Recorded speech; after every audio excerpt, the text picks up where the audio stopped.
Main कुरो भन्ने हो भने त हजुरहरू पहिला यो ब्याकग्राउन्ड भ्यू हेर्नु न। आम्मा ब्याकग्राउन्ड भ्यू चाहिँ बब्बाल छ है, दामी छ। अनि मेन एउटा खुसीको खबर हो है यो चाहिँ, एउटा खुसीको खबर हो। किन भन्दाखेरि मैले हिजो मात्र आज दिउँसो एउटा भिडियो पोस्ट गरेको थिएँ। अनि हिजो दिउँसो पोस्ट गरेको भिडियो राति 12 बजे आएर हेरेको, 2000 भ्यू पुगेको थियो यार, 2000 भ्यू।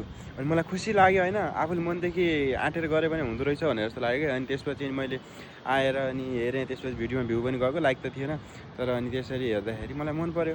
अब यस्तै आफ्नै पर्सनल ओरिजिनल भोइस बनाएर हाल्यो भने चाहिँ आउँदो रहेछ होइन भन्ने भयो। अनि फेरि मैले त्यही भएर आज आएर यहाँ भिडियो बनाउँदैछु होइन, यस्तो ब्याकग्राउन्ड छ अनि भिडियोहरू बनाउँदैछु। अनि तपाईँहरू फेरि आज हिजोको जस्तै गरेर सपोर्ट गर्नुपर्ने हुन्छ सबै भिडियोमा है।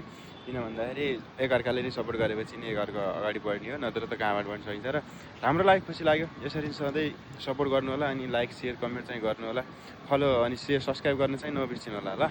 अनि हेर्नु न आज ब्याकग्राउन्ड यस्तो दामी छ नि, बब्बाल देखिरह नि त, बबाल छ क्या ब्याकग्राउन्ड चाहिँ, बबाल छ, केही छैन। यसै गरी तपाईँहरू सपोर्ट गर्नु।